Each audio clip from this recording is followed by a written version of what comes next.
3 days ago, a 21-year-old Austrian man, Arthur Ochleitner, went into a school and killed 10 people and injured more than a dozen more. And everyone is asking the question, why? But to me, it has become very clear that this man, with his obsession with the Columbine school shooters, is into far-right accelerationism. Now, for the last couple of days, people have been tearing through this guy's background, all of his internet profiles and everything. People have found that he did a little bit of pro gaming, they have found a bunch of social media profiles, but some of them are incredibly disturbing. Like him using one of the dead bodies of one of the Columbine shooters as his profile picture. And while the Columbine shooting of 1999 seems like a million years ago, it has sprung up a massive international cult of people who are obsessed with Dylan and Eric, the two mass shooters. And a lot of people seem to think that Dylan and Eric killed a whole bunch of people because of bullying. But no, it was because they went down a deep, dark hole of far-right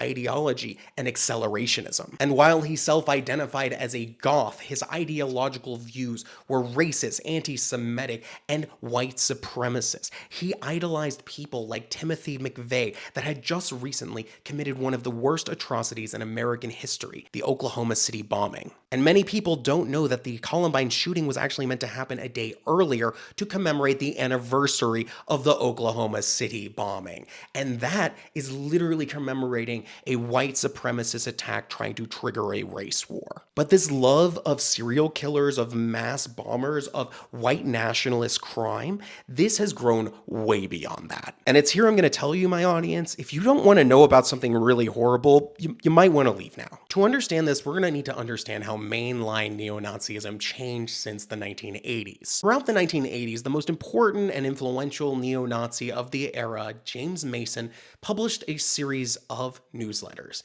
This included parts of a book that would come to be known as Siege. Siege is a future history of the white nationalist race war and how they became the leaders of the world. And the book presented the idea of an organization called the Base, which would be formed around leaderless resistance, individual cells of terrorists trying to accelerate the collapse of civilization. Thus, we get the name accelerationism. Critically, this abandoned ideas like the Führer concept or single leaders. Instead, there would be many groups and organizations doing activities everywhere all the time, trying to trigger their ultimate utopia. And importantly, if the government came and shut them down or they were killed, there would always be many more groups to spring up and fill the space. Now let's fast forward. Let's talk about the most dangerous chat group you've never heard of, Telegram. Telegram, as the name describes, is where people get together to learn how and to boost each other up as they're planning to commit acts of terrorism. And the organizers of these communities have learned a long time ago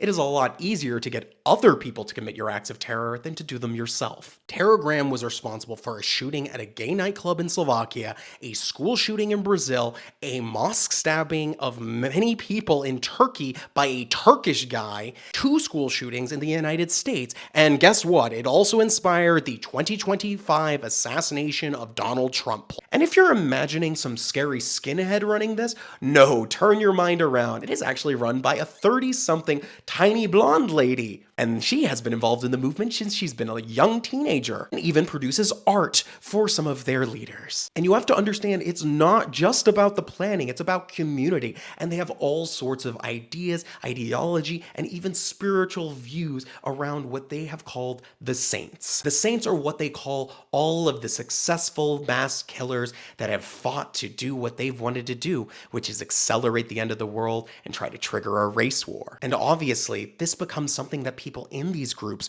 want to aspire to.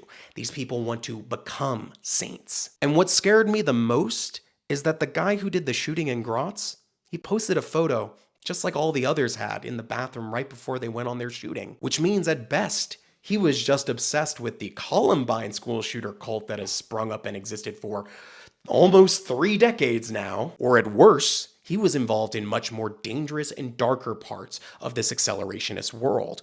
But either way, this isn't good. And any way you cut it, his obsessions were with people who love things like Nazism and white supremacy. And when a significant amount of your online presence involves the Columbine school shooters, that's a bit of a problem. And understand this could have been much worse if he actually was successful in building his bomb. And while the main organizers of terrorism are currently sitting in jail, that is just one group and one part of a much vaster accelerationist sphere that is getting young people radicalized into nihilistic and fascist beliefs and making them promoted to push themselves to become saints and kill people. Thank you for watching. Please do some engagement, and if you really can, please subscribe or donate. And also, there will be a link below for the families from Graz.